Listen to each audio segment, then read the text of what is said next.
All right, welcome to the webcast today, everybody. We're joined by Fletus Poston today, and we're going to be I'm really excited for today's webcast, dude. I'm actually excited to have you here for the first time.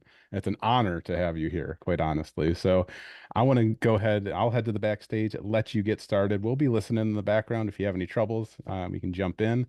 But when there's about 5 or so minutes left, we'll pop back up and go through some Q&A. Are you ready to get started? Let's do this. All right. Good luck. Have fun. Thank, See you in thank a you very bit. much. Let's go. So first off, a little bit about myself and why I am sitting before you today. My name is Fletus Poston, as it's already been said. I have been in this industry since the late 2000s. So I started as an IDS handler, so intrusion detection handler, while doing my undergrad work at Appalachian State. After that, I joined the Financial Institute doing IT audit, where I learned very quickly that end-to-end systems are important. So it'll be pulled through this presentation. And then I worked for a regulated utility known as Duke Energy for 13 years, doing a little bit of everything there. So I did IT service management, web app monitoring, electronic document management. While in that process, I got the itch to put security back into my title. So I started mentoring and networking with our director of security ops. At the same time, I went back and got my master's in information assurance and put cyber back in my title in the late, I would say 2015, as a cyber systems engineer, building out a security operations center for the regulated utility. While there, I built the program from about 6 engineers to 15 before leaving and joining a software development company where I served as their senior manager of security operations and application security, supporting everything but GRC during my time there. So I've got an array of knowledge, but my passion is the human-centric security. So I've been doing webcasts for the last 5 or 6 years around you and I. Many of us forget that people process and technology, it's in our budget. We spend millions of dollars on technology, tens of thousands on process, and probably 500 to 1,000 per capita on the people.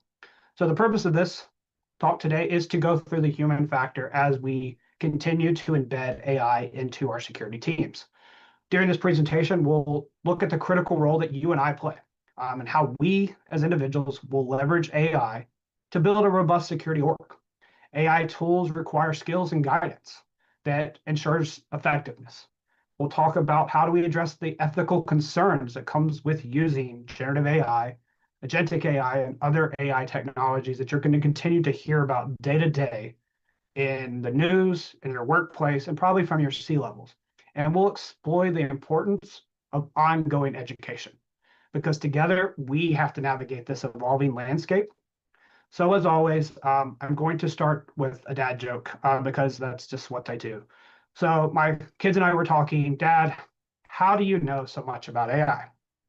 I said, son, it's easy. I just prompted nicely. So there's your first one. The biggest one I want you to get through is what do you do if you get locked out of your house? You talk to the lock because communication is key. So throughout this presentation, we're going to talk about why we need to communicate effectively with the AI engines we're using through large language models, as well as what we do when we're talking with our line of businesses, the middle leadership, the individual contributors, as well as your executives and or stakeholders. So let's dive in now. I said we have to start with the continuous learner. So that's imperative. The first one is we have to continue to study and understand the evolving threats. Anyone who's been in this field for more than a week knows that a new cyber threat is happening, no matter if we're awake or asleep. Two of them that just happened. Krebs News reported a large denial of service attack this week. I think it was 6.3 terabytes per second. Think about that for a moment. This was an IoT botnet that was able to more or less try to take down a leading network of an individual that we respect and get a lot of our news from. Additionally, Facebook leaked over 1 billion of their users. This was released this morning. So this is why we have to be aware of the rapidly changing landscape, and AI will help with that a little bit. So today I want to emphasize the need to stay ahead of emerging threats. This includes the new malwares, the new phishing techniques, as well as our advanced persistent threats that we see with APTs. There's going to be more complexity, which means you and I have to be sharper faster, and more aware of what we're detecting and responding to. Because we all know we can't prevent everything in this field. And if we did, we would be locking our businesses down to Fort Knox and you would go out of business. So we have to be willing to address cyber attacks as they come in. How do you do that? You build a deep technical knowledge as well as soft skills.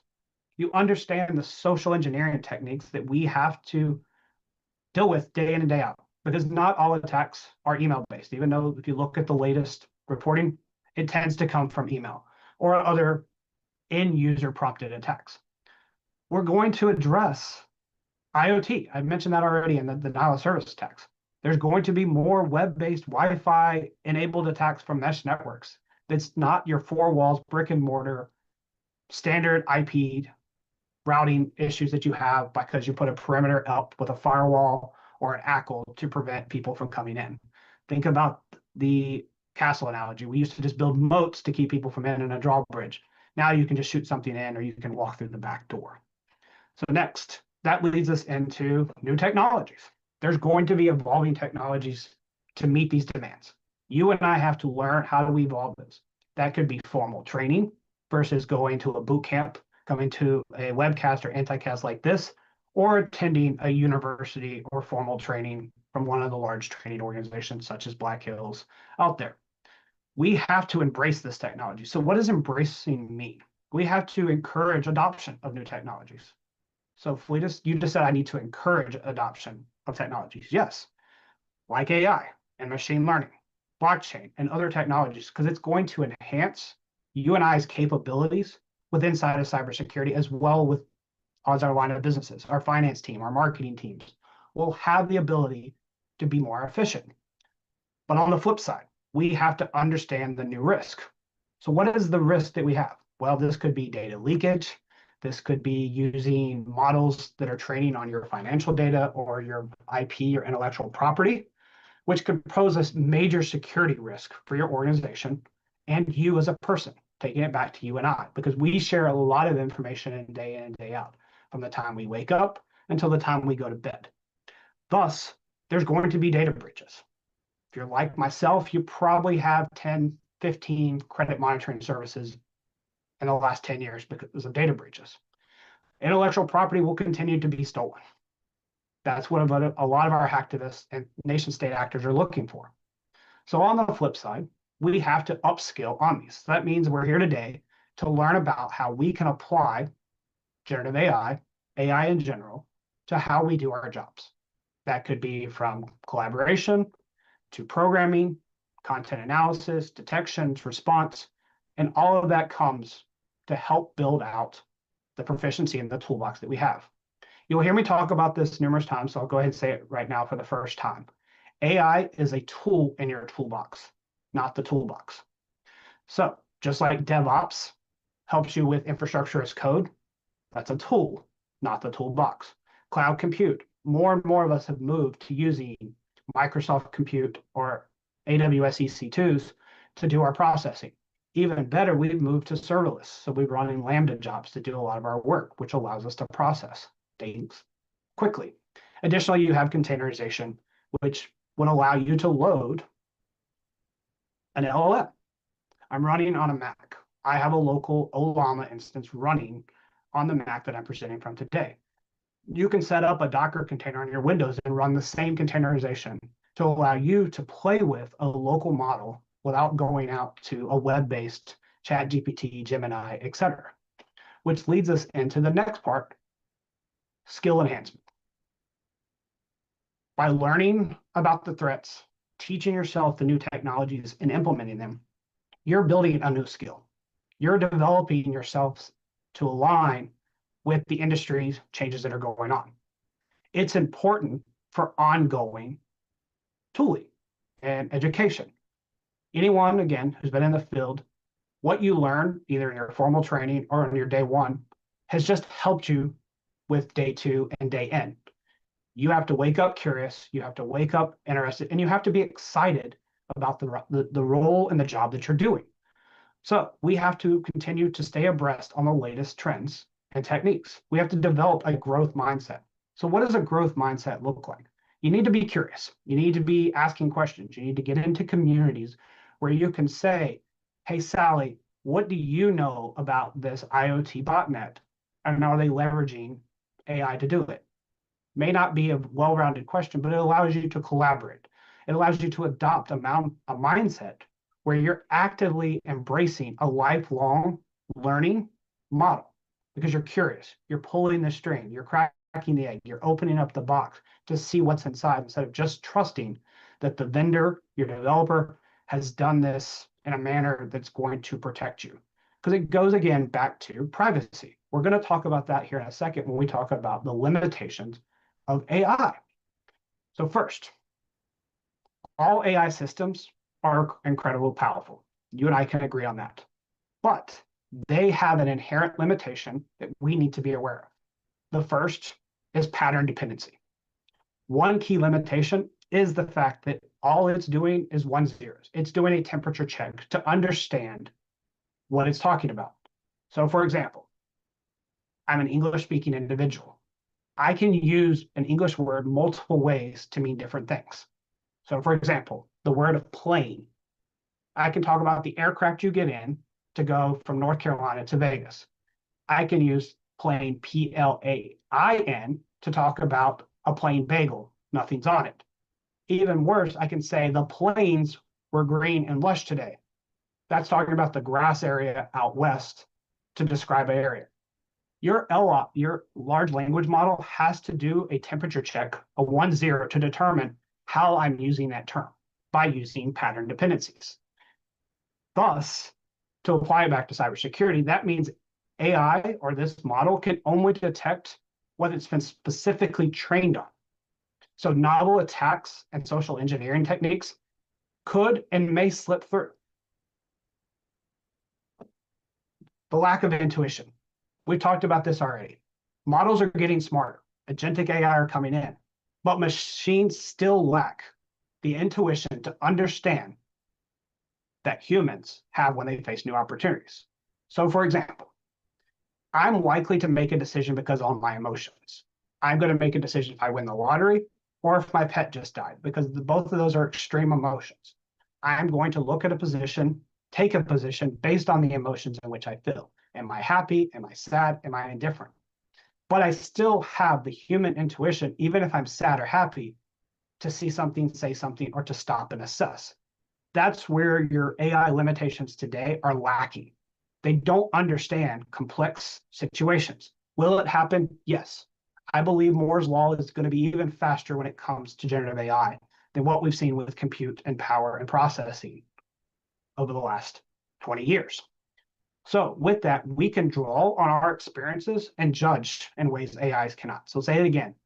You and I, no matter if you're 5 years old or 99 years old, have life experiences. You've been taught morals, values, and abilities to make decisions that an AI model may not and probably won't in 2025 be able to do. Thus leads into contextual awareness to go deeper with that. AI systems also struggle to fully grasp the broader organizational or human context that are critical for effective security. So for example, I work in a small to mid-sized business with 200 employees. My threat landscape and threat model is different than a 10,000 highly regulated financial institution who's having to compete with SOX, Sarbanes-Oxley, and other regulations. So it's not going to understand the context in which my risk profile, risk appetite, and risk avoidance is when it's making decisions. Many of you have heard this if you've seen me in other podcasts, webinars, and other communities. We need to treat generative AI as an intern. So Fletus, what do you mean by treating it as an intern? You ask it a question that you already know the answer to, but you're wanting to see its perspective. So for example, I give a prompt to AI telling me, these are the 6 things I want to talk about in this presentation. What else am I missing? It's going to spit out 7, 8, 9, 10, etc. And I have, as my human context, my contextual awareness to determine if that's a valid 7+ before I add it. It's a context. It's going to spit out an answer with very much confidence that it's right, but you have to treat it with an intern or a mindset that you have context that it does not because of your life experiences, your professional experiences, and the ability to discern right, wrong, and indifference. Which leads me to the next one. There are biases, less biases today in 2025 than there were in 2022. But still, the algorithm powering AI can inherently be biased on any of the data that it was trained on, creating blind spots for you and I that will leave us vulnerable, both personally and professionally. So, for example, joking aside, we grew up, don't trust what you read on the internet. What did we train an AI model with? Everything on the internet. So if I'm smart, I can play the long game and feed articles and misinformation across 1,000, 10,000 different locations and have that model train it. So now it has that misinformation. Additionally, because of the temperature of 1 and 0 of the data, it's going to make decisions and have biases based on how it was trained with it proper English, with slang, or with whatever the model that was used and what grade level vernacular or lexicon it was loaded on. So I've talked for a few minutes. Let's recap this slide before we move on. Understanding AI limitations helps you and I remove the blind spots, the specs that we have when we're making decisions, because we're going to struggle with new threats. We're going to see novel attacks. We are going to have to detect sophisticated social engineering events. So use this as a mindset as we move into the next slide, where I'm going to talk about the user-driven vulnerabilities that come from AI. So our first one, misinformation propaganda. I was talking about that as we were finishing up the last slide. Users can deliberately prompt LLMs, large language models, to generate false information that appears credible. And it may not be malicious. For example, there was attorneys who asked for cases for precedents. He went to the AI engine, asked it to give him relevant cases that applies to the case in which he was trying or defending. The model spit out 4, I think maybe 5 cases that aligned. He presented those in court and came to find out when a judge and the prosecutor looked, they were all fake. His defense to them was, I didn't know AI could lie. He didn't understand the propaganda that can come from asking a model, the intern, as I alluded to tell it factual information, thus making it very hard to understand what is facts versus what is a myth, what is a hearsay, leading to a widespread of misinformation. Again, we've been in this industry for a long time. We've lived for a while through social media. It is rapid fire when something hits the web. I can say I'm selling or giving away a drug for free and your stock will tank because no one takes the time to validate the information that's being presented on X, Instagram, LinkedIn even, as it's moved away from being a business platform. So be aware that your AI models can either deliberately or unintentionally provide false information that appears credible. Going back to my point earlier, never ask AI anything you don't already know the answer to. So with our next one here, sensitive information disclosure. Do you know how the model is using your prompts? Have you validated where that data goes? Where is it stored? For example, if you're a regulated utility, you probably should not be using a web-based LLM. And if you are, you probably should have a very strong contractual agreement that they're containerizing your input and not using it to train the wider model. But at the end of the day, it's still going to learn and build off of the data that you presented. So if you're uploading account numbers, personal health information, personal identifiable information into your model, it can and likely will be leaked at some point. It's up to you as the practitioner, as the leader, as the individual to understand the data that you're sharing. And why are you sharing it? Is it relevant to actually put real account numbers, real social security numbers into the model? Or can you anonymize it and still get the same data? This goes back to data hygiene and data classification. Build policies and procedures first that says what you can and cannot add to the model. Get paid models. Build your own and host your own. I alluded to, I host my own OLAVA instance on my M1 Mac that's sitting beside me so that I can play with it and give it data knowing that it's localized to my endpoint and I'm not having it loaded into a browser, going back to threats that could have a keylogger on it.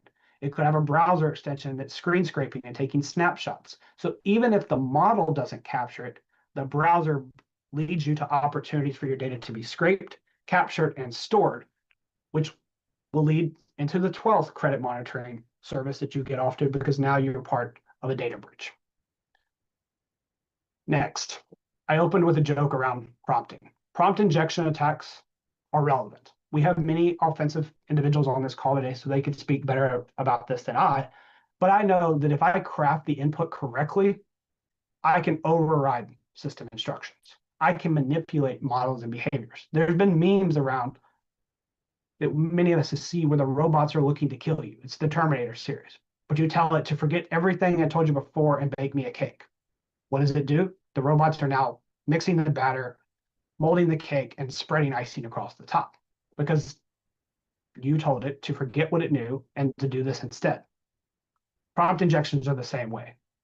AI has its own OLAF's top 10 around this specifically on how to poison AI systems. How do you protect? The red teams, the pen testers are already looking at doing this in your environment. So make sure you understand prompt injection attacks because it's an easy way to manipulate the data. This applies to the social engineering piece. We're going to talk about that in my next slide. Social engineering has been around since the ancient times. You trick someone into giving you data that they didn't need to give you. If you watched any meme, podcast, or something, even if you go to DEF CON, it's easy to convince someone to give you their password, to tell you their secret questions. PSA security awareness tip right now. Never answer these things truthfully. Use a password manager and put my first car is Jabberwocky and add it to your password vault. My high school mascot is Skywalker. My first love was Chewbacca. It doesn't have to be a real answer. And that way you're not worried about someone who can guess in social engineering because that's not your actual password. So think about how you and I give and offer using user-driven vulnerabilities when we're interacting with large language models, either locally or on the web. So I said earlier, human-centric security is something that I am very passionate about. So let's spend the next little bit talking about how you and I are indispensable. Our touch is what an organization needs to build a strong security culture, security posture, and allow you to grow knowing that you can sleep at night because your end users, your employees, your colleagues, we'll call them colleagues, not end users, know what governance and oversight looks like. So let's dive into that right now. AI-driven tools need expert human oversight. So what does an expert mean? All of us on this call are SMEs in some discipline. It may be in offensive security, cyber defense, GRC. It may be even in healthcare, finance, line of businesses. This is where it's important to be bilingual. It's important to be able to speak tech and business because we have to put guidance and oversight in what we're doing. This starts with policies and procedures. This also starts with communicating bite-sized information to your leadership and your individual contributors on how to use these tools to make sure that they get adequate coverage, protection, and they understand, as we talked in the last slide, ways to not inadvertently leak data. This ensures accurate responses. Humans will provide critical oversight because we can align to the organizational goals and values of our company. Back to my initial thing. The model doesn't know the size of your organization. It doesn't know the vector that you work in, and it doesn't know the regulatory requirements. That's where you and I, as SMEs, experts, can put guardrails, protections, and responses in place to help make sure that when your employees, your colleagues are using this, they're making decisions effectively. They know when and how to use generative AI and how to use those outputs. Additionally, we can interpret and contextualize anything that comes out of the engine. Because I have reading comprehension skills that were taught to me in elementary school, I can read a sentence structure and tell you if it makes sense. Also, I can read it and tell you if this was not written by a human, because humans don't use certain vernacular. They don't put certain words together. It's too formal. It's not formal enough. Tempting you to see that this was not a human who did this, so you can scrutinize it even more, which leads into the next part, the nuance and context. Humans bring emotional intelligence to AI. It brings empathy to AI, and it helps you understand how you and I as humans will make decisions. Again, AI is all about temperature. How close am I to 0? How close am I to 1? We have to be able to, as a human, detect subtle cues and nuances that may be missed by your AI systems. We as humans, for better or worse, are good at making judgment calls. Well, you may say, Fletus, I am not good at making judgment calls. I've gotten arrested. I have fallen. I keep tripping. I make mistakes at work. Well, you still understand how to balance the priorities of using AI to make a decision, a report to fine tune, versus the trade-offs of doing it by hand and socializing it with your colleagues, an information sharing group, which leads into the next one, the strategic thinking aspect that we bring to the table. We have long-term perspective where an AI doesn't. It's looking at just the prompt it was given. If you're lucky, it has a session memory where it's memorizing your last X number of questions, X number of prompts, and building upon them. But still, it's not understanding your actual goals and objectives. Most individuals do not know how to do proper prompt engineering and prompt injection to set a persona. There's many materials out there of how to do personas, how to build personas. But again, AI can't be a human persona today. Will it happen next year? Maybe. We will see. Because critical thinking allows us to make decisions based on resource allocations. Do I have enough people to tackle this problem? Do I have the right resources, money, time, and energy to implement? Does this align with my risk management posture, my risk appetite? Does this solve a problem on my risk register? And last, does the investment in AI infrastructure add value to the company? Is this going to give us more revenue? Is this going to help us get to market quicker? But also, is it going to help us get to market more securely? Because you got to think, just because we can race to market quickly, doesn't mean we're getting there effectively and safely and securely. I had a former marketing person tell me it just needs to be 80% right to go to market. Well, 80% right in cybersecurity means there's a 20% chance that as soon as you load it or open it up, you will be compromised. So the 80-20, when it comes to it just needs to be 80% right, an AI engine may say that 85-90 is still correct. You as a human know that your organization can accept a 10%, a 5%, or a 1%. Some of your organizations may need it to be 99.9999, so 5 nines. You, as a human, have an indispensable human touch.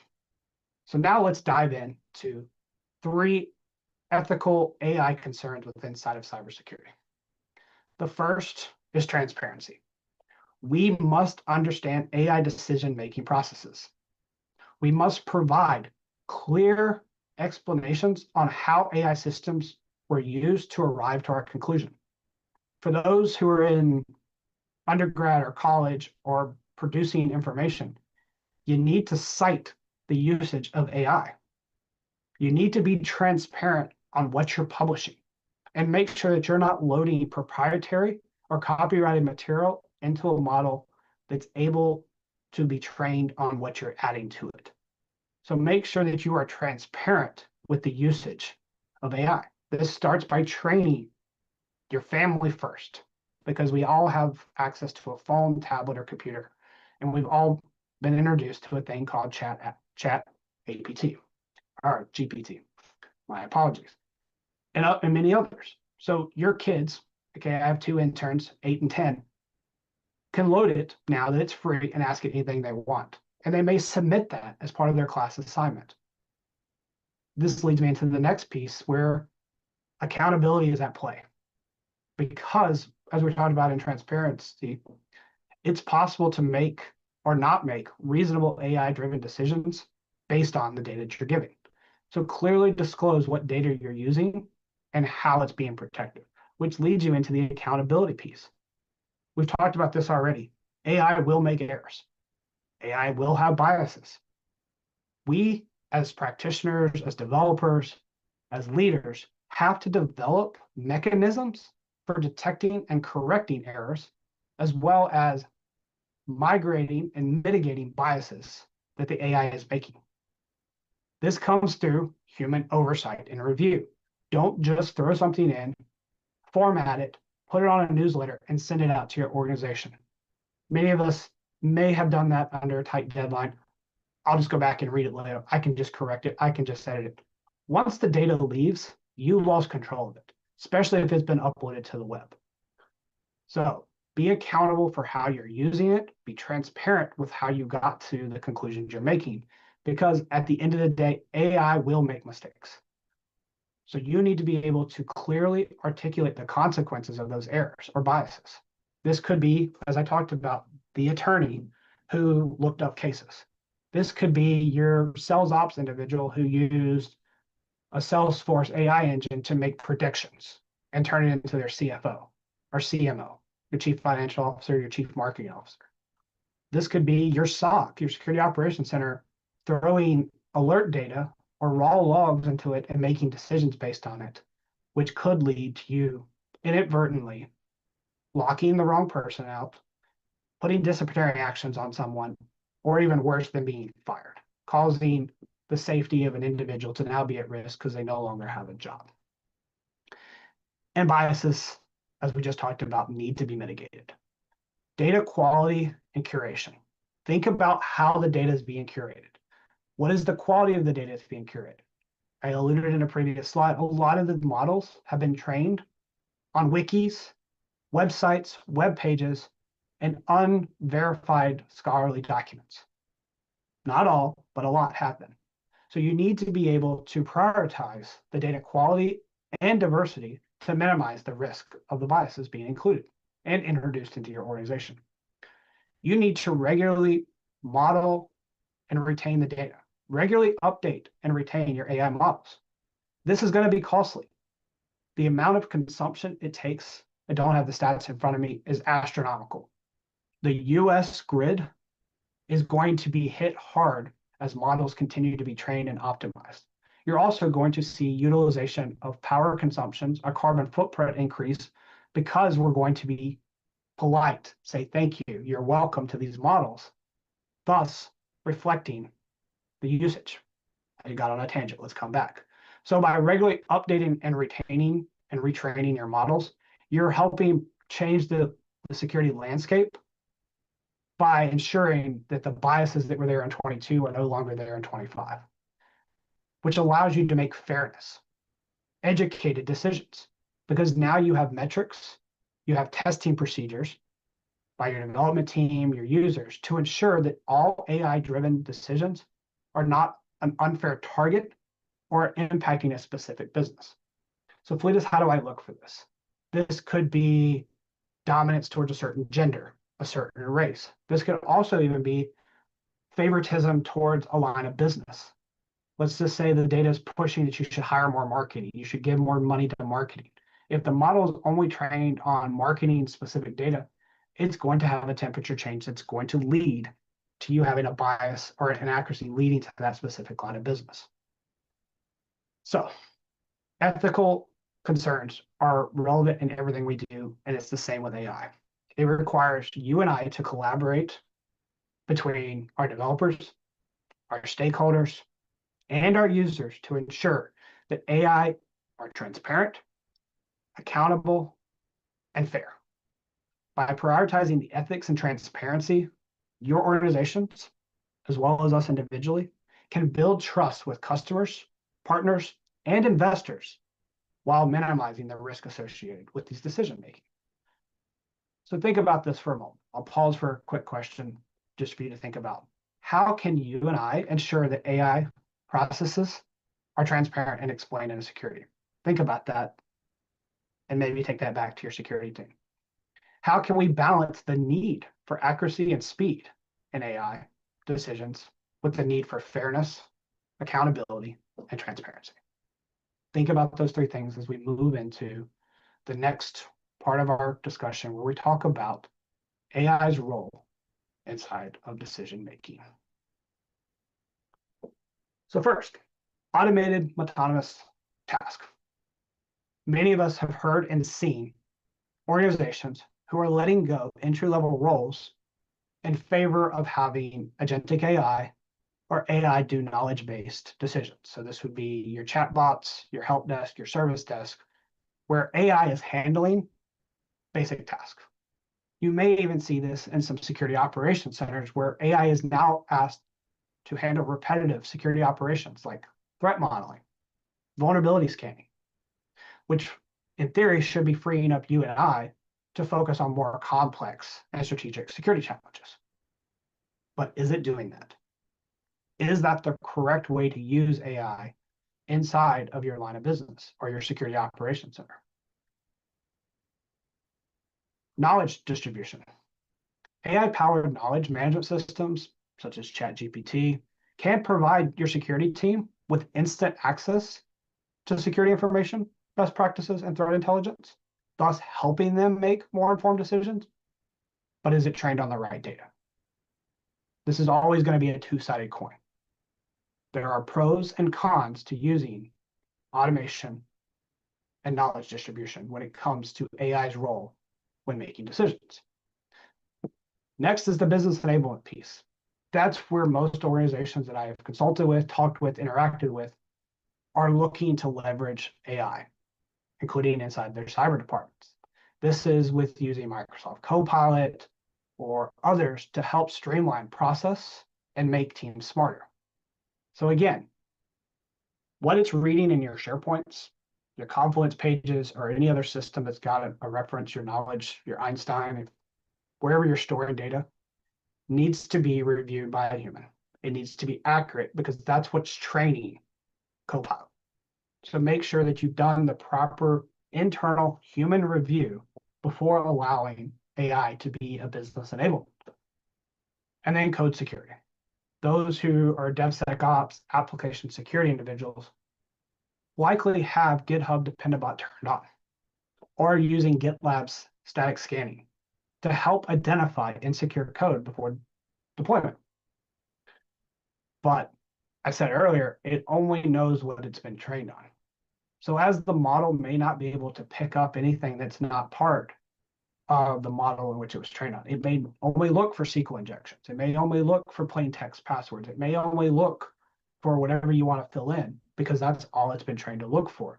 So again, treat each of these as a tool in the toolbox and not the toolbox, again, when you're working to secure your organization and make decisions.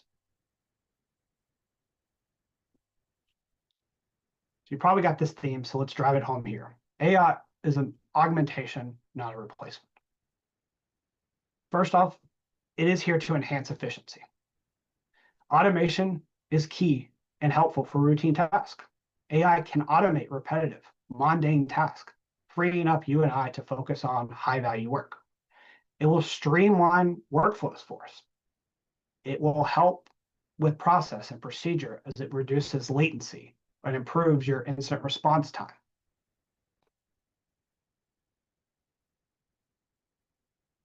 It enables deeper analysis. It allows your team to go deeper with their threat detections. AI can empower you to analyze vast amounts of data quickly, to detect subtle patterns and anomalies that could be an advanced attack. So Fletus, you're saying I have that today. I have very skilled threat hunters. I have very skilled IR individuals. I have data scientists who can do this today. Yes, but this is going to allow for data to be massaged, reviewed quicker But going back to the pattern analysis we talked about in previous slides. So AI can help augment your analysis because it can do this analysis quicker. Ultimately, you want to believe in it. I'm starting to believe it will improve our defenses because it will allow us to do predictive analysis. Because it's been trained, it knows what to look for. It can take the predictive analysis that's been loaded in and help detect and possibly prevent an attack before it occurs. Yes, I know that is a bold statement, so hang with me. The reason I believe it will improve our defenses and can improve our defenses is because of adaptive defenses. AI will allow you to evolve and respond with the threat landscape. So Fleet, how are you getting that? Because it's learning and enabled with, again, agents that's installed, the models we're using, the training we're done, we're going to help we as humans train the model, engage with the model, and scrub out the traditional false positives that we see today, thus allowing for a collaborative defense. Because now you're using a tool as your collaboration piece, where in the past it may just been relying on a skilled, seasoned IR content person or a threat hunter to be able to validate. Now you can leverage these models for this validation, thus allowing you to use your human expertise to know that 1 + 1 is 1, that this is an IP address, that this is a hash, and this is an indicator of compromise that aligns with this TTP that we're dealing with. So let's bring it forward now. And how does this help build the future workforce? First, we've got to update our curriculums. This starts as early as elementary. We have to teach the next generation, my interns and others, what it means to interact with generative AI. We have to be comfortable taking that forward and bringing it into our new hire training. In our school systems, both at the collegiate level as well as in our training facilities. We need to see how and where we can use generative AI to augment, not replace, the education process. Because we need to offer hands-on learning experiences. We need to invite individuals to use this as potentially for a capture the flag exercise or a hackathon, as it will help prepare students in the real world, where this is going to be part of their workforce. For those like myself, most of the stuff I was taught in my undergrad work was theory and academia. What I really needed is how to actually use Outlook, at the time Skype, SharePoint. How do I look at data? How do I know the data relevancy? AI is going to help this, and it's going to start earlier because we have to integrate it into all aspects of our life. That's a bold statement again. I don't want a 3-year-old using AI, but I do want my 5th grader being comfortable utilizing it and understanding it, and then my graduating senior from high school comfortable on the ethical concerns of using it before they enter college and or trade school / the workforce. Next comes industry partnerships. Part of the purpose of this call today. We have to foster between industry and academia. We have to bridge that gap on what's practical application versus what's in education. Because you and I both know we learn most of what we know today on the job. At least I'll speak for myself, may not for everyone. So the quicker a professional can come share his or her success and war stories, the quicker I can understand how to use this. So me going into a middle school and sharing similar parts of this presentation on the ethical concerns of AI may help this 8th grader not give away too much of his or her information before they've entered the workforce. It allows for mentorship. Have passive mentors or formal mentorships, thus establish reverse mentorship, which means having someone ahead of you who's done it, having someone beside you, that healthy competition of you and then the person behind us, that next generation. So you could pass the torch to that associate or that junior level. So when they do get into the industry, they're not overwhelmed, they're not blind, and they can hit the ground running quicker and sooner to align with the growing workforce and challenges. Which leads me, I get my cursor back here, to our third one, professional development. Most of us on here today are here to learn because we're lifelong learners.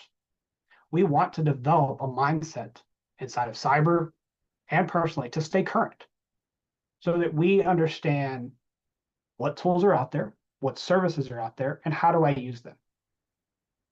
There are great services out there to build images, to build text, to build videos, but they come with risk. They come with concerns. We have to teach the next generation the woes of deepfakes, of voice cloning, by setting up another security awareness, passphrases, words, keys, tricks to help validate, such as the one-time passcodes we put in, to validate with your parents, your grandparents, so that you don't get tricked into wiring money to get your nephew, grandson out of a Mexican prison. Because AI is now being used the same way the old phishing scams from freaking happened many years ago, where they would call you up on the phone. Now it's a voice clone of your grandson or granddaughter. And if you don't validate the person on the phone, you may be sweet grandma who hasn't heard from her grandson in 6 years, but grandson's calling, so I'm going to help. So all of this here goes back to making sure that we develop a lifelong mindset. It also means we continuously learn and train ourselves, attending webcasts like this, Anticast, going to B-Sides or ISACA or ISSA or other meetups to learn from industry professionals. Thus, leading into the most important one, developing soft skills that come with this. Using AI to help learn effective communication, how to collaborate, and how to solve problems, which will lead you to a more effective cybersecurity professional. So we're getting closer to where I'm at and where I'd like to end this with. I want to reiterate this slide with you. We have to build a resilient cybersecurity through human-centric design. Cybersecurity is critical for our organizations, but it must be designed with people in mind. By balancing technology and human factors, you and I can build more resilient security programs. When security is an ideology shared by all, it empowers people to protect their business. Effective cybersecurity requires collaboration between the security teams and their colleagues, the rest of the employees in the company.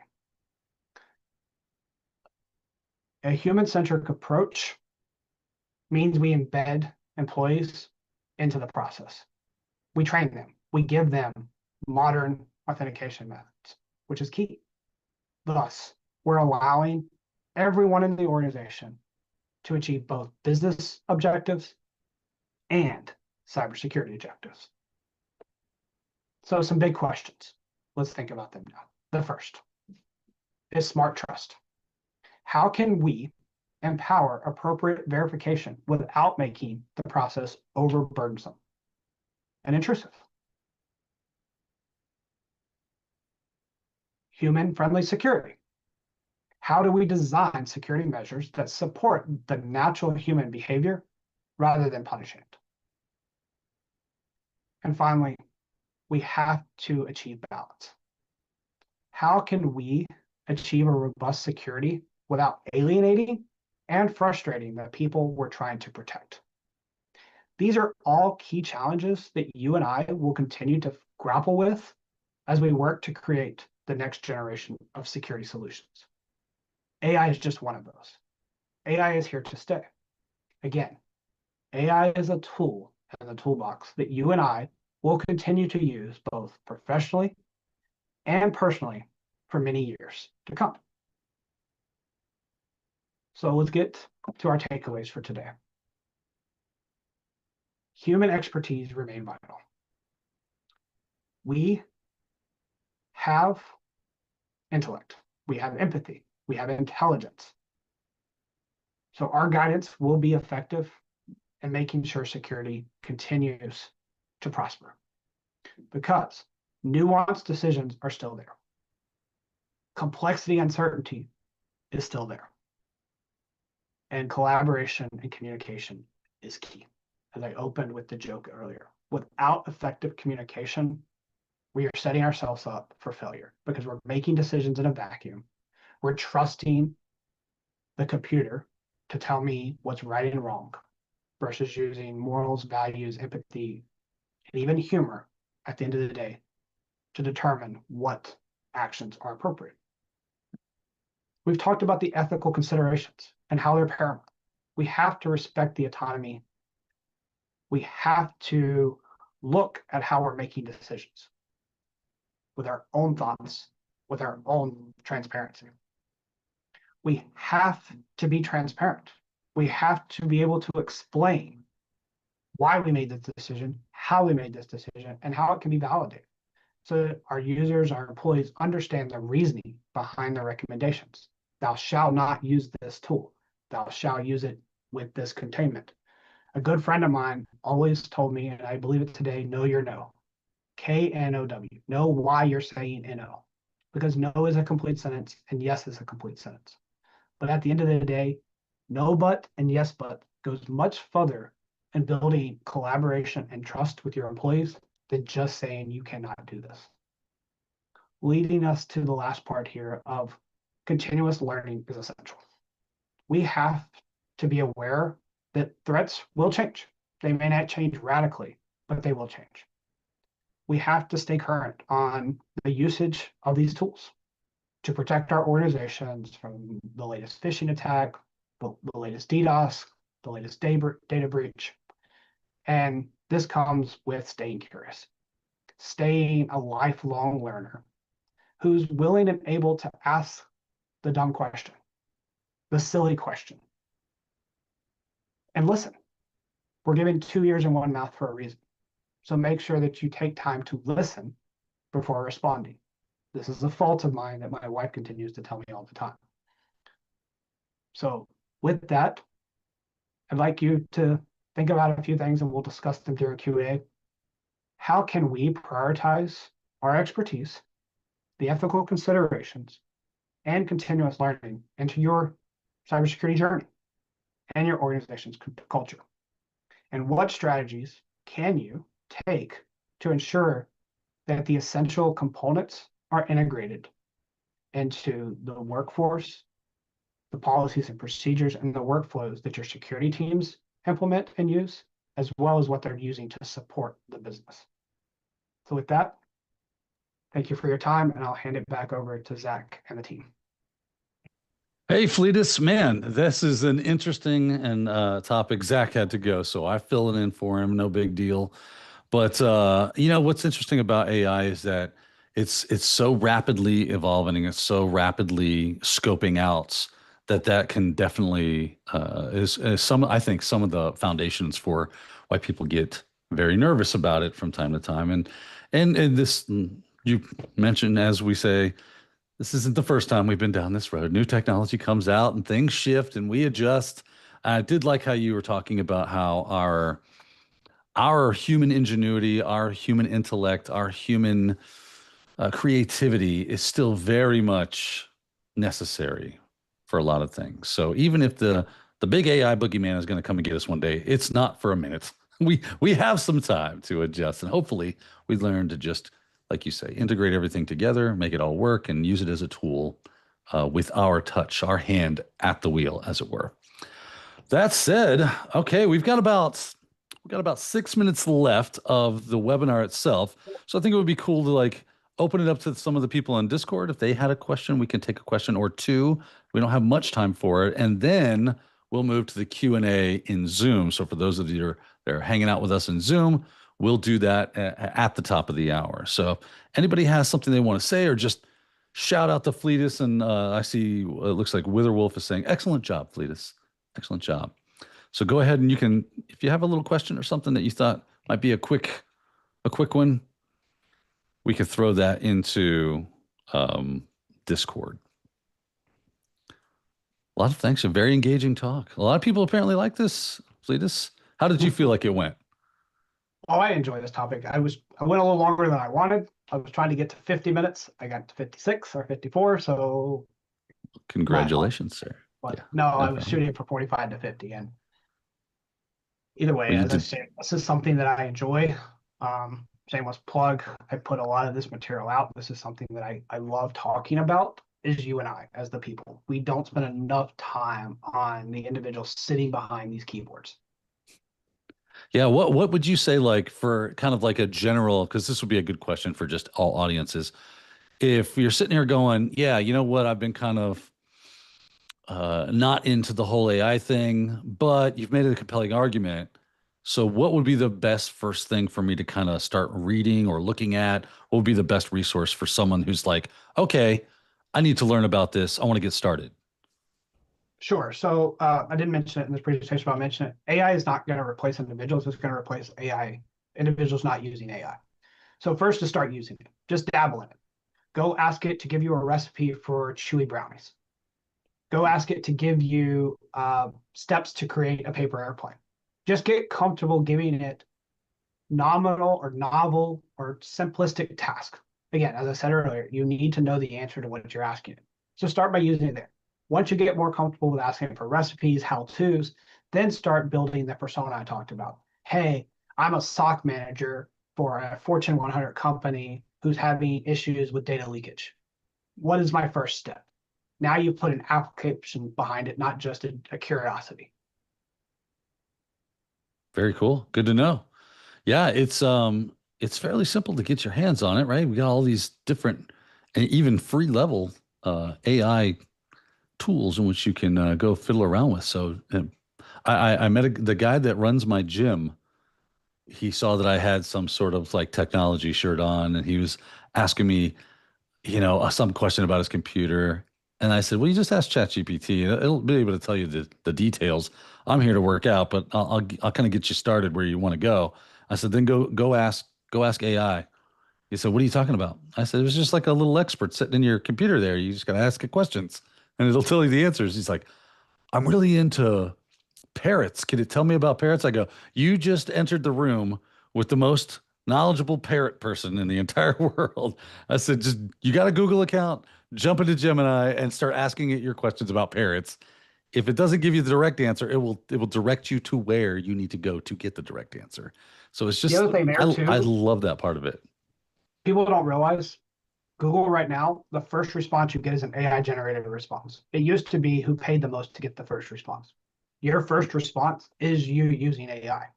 It's going to scrub what it thinks is the best answer, not the highest paid. And it's probably wrong. I'm going to tell you, it's probably wrong. It's partially right, but it's probably wrong. So don't trust the first thing you see when you type in a question into Google because it's telling you an AI block text. This is what I think you want to know.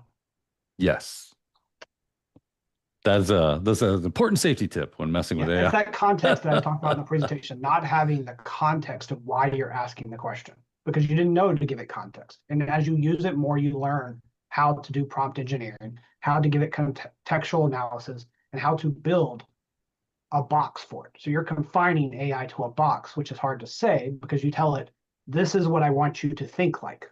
Be Right. a SOC manager with 1,000 employees who's a Mac shop, who's running Azure AD, and you're giving it enough information so that it doesn't go outside of those bands. It will still hallucinate. It will try to stretch, but I don't have that tool in my environment, so it's not listening to me. And you ask it again, and you ask it again, and you're refining your search. Just like Daniel and I are talking, I'm going to ask Daniel a question. If he doesn't answer it the way I want, I'm going to ask it again with a different adjective, different verb, until I get the question asked the way I want. Daniel still may not answer it, but I'm at least going to refine the conversation to what Daniel and I are talking about because it's now a human interaction. Your AI is that. Treat it like a one-to-one. It's a monologue or dialogue, not a monologue. But you're Yeah. monologuing to it and it's dialoguing back to you. So fix the dialogue. Right. And the more information you get it, like if you want to stay out of the weeds of hallucinations, you got to continue to feed it information so that it does not try to make that stuff up for you. You give it the parameters, give it the information as much as you can. I've even seen, I think it was Jason Haddix, he would tell it to relax, as if you take a deep breath, sit back and relax, like you were sitting on a beach sipping a Mai Tai, toes in the sand, you're having a great day. Your job is to do this, and to kind of give it all this weird context that kind of shaped the way the answers were coming out. It was very interesting on how you can prompt engineer these things to be more efficient and effective at what you want it to respond with. That said, we are at 1 o'clock. It is time for us to jump over into the Zoom Q&A. So if you're going to be doing that, there will be an area. If you're in your Zoom, you go to more, and then you'll see the Q&A there. And it'll give you the anti-siphon AMA or Q&A. I forget exactly what it's called right now. Thank you, everyone that has joined us in Discord, but we will bid you a fond adieu. And until next time, have a great day, and everybody else, we'll see you in the Zoom Q&A.